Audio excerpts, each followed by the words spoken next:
पिछले वीडियो में हमने पर्सनल अकाउंट और रियल अकाउंट की बात किए हुए है। उसमें हम बताए हुए हैं कि पर्सनल अकाउंट का संबंध उधार से होता है, रियल अकाउंट का संबंध नगद से होता है।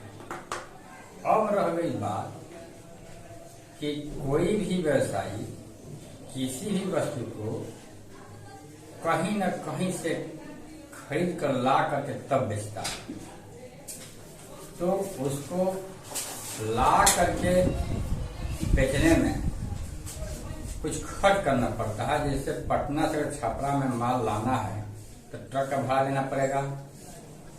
यह भी हो सकता है कि रास्ते में ट्रक एक्सीडेंट कर जाए, फिर माल लाने के बाद उसको विज्ञापन करना पड़ता है।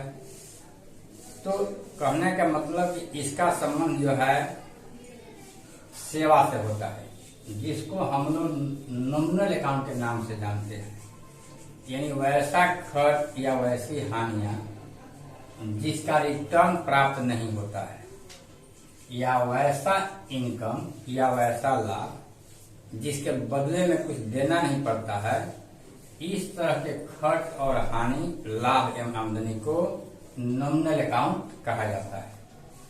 नॉमिनल अकाउंट को भी दो भाग में बांट दिया गया, एक्सपेंसेज एंड लॉसेज।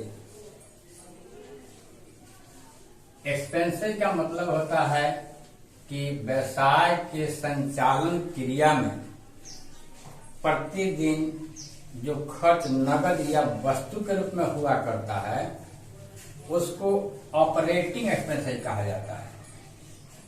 और वैसा खर्च यानी वैसी हानियां जो किसी आकस्मिक घटना के घटने के कारण होता है उसको नॉन ऑपरेटिंग लॉसेज कहा जाता है। यानी ऑपरेटिंग एक्सपेंसेस के बाद भी उसका रिटर्न प्राप्त नहीं होता है, नॉन ऑपरेटिंग लॉसेज के बाद भी कोई रिटर्न प्राप्त नहीं होता है।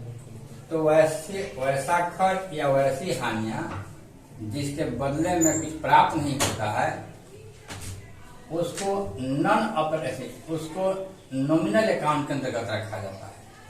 फिर वैसा इनकम या वैसा लाभ जिसके बदले में हमें कुछ देना नहीं पड़ता है, उस तरह के इनकम और लाभ को नॉमिनल अकाउंट के अंतर्गत ही रखा जाता है। ऑपरेटिंग इनकम नगद या वस्तु के रूप में हो सकता है। नॉन ऑपरेटिंग इनकम अचानक हुआ करता है। कहने का मतलब कि इसका संबंध जो है केवल सेवा से है। पर्सनल अकाउंट का संबंध उधार से है, रियल अकाउंट का संबंध नगद से है, और सेवाओं के प्रतिफल में जो दिया जाता है या सेवाओं के प्रतिफल में जो मिलता है उसी को नॉमिनल अकाउंट के अंतर्गत रखा जाता है। जैसे किराया दे दिया, सैलरी दे दिया, एडवर्टीजमेंट कर दिया, मजदूरी दे दिया, ये सब जो है आपका खर्च हो रहा है। जैसे मान लिया कि आपने टेम्पू का भाड़ा दे रहे हैं, तो भाड़ा आप दे दिए लेकिन टेम्पू तो आपको नहीं मिला। टेम्पू वाला ने सेवा किया तो सेवा के प्रतिफल में आपको देना पड़ा। उसी तरह से आपको कहीं से किराया मिला है या ब्याज मिला है तो उसके बदले में भी कुछ आप दे नहीं रहे हैं। तो इसका मतलब है कि इसका भी रिटर्न प्राप्त हुआ, रिटर्न तो प्राप्त हुआ लेकिन बदले में कुछ दिए नहीं।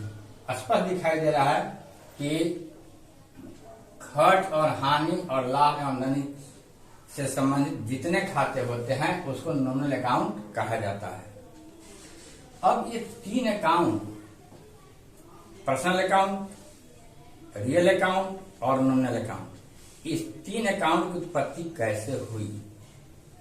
1494 ईस्वी के पूर्व जो भी लेन देन हुआ करता था उसका रिकॉर्ड रखने का तरीका था सिंगल एंट्री सिस्टम, एक कहरा लेखा प्रणाली। लेकिन 1494 ईस्वी में इटली के वेनी शहर के रहने वाले ल्यूकस पेसियोली, जिनके पिता का नाम बर्टालोमियो पेसियोली है, उन्होंने यह चिंतन किया कि आखिर लेन देन में गड़बड़ी क्यों हो जाया करती है।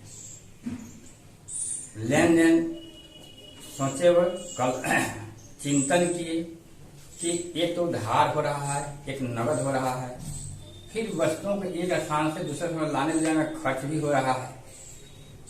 तो इसी आधार पर उन्होंने कहा कि किसी भी लेन देन का प्रभाव दो खातों पर पड़ता है। एक तरफ हम कुछ देते हैं तो दूसरे तरफ हमको कुछ प्राप्त होता है, यानी एक तरफ हमको हानि होता है तो दूसरी तरफ लाभ होता है। जैसे यह कलम है, अगर इस कलम को हमने 5 रुपया में खरीदा तो 5 रुपया हम देकर खरीदा तो 5 रुपये की हमारी हानि हुई, लेकिन कलम का तो लाभ हुआ। कहने का मतलब कि किसी भी लेन देन का प्रभाव दो खातों पर पड़ता है। तब ल्यूकस पेसियोली ने डबल एंट्री सिस्टम का प्रादुर्भाव किया और इसी के आधार पर उसने 3 खातों के आधार पर 3 गोल्डन रूल निकाला, जिसके बारे में हम अगले वीडियो में देंगे।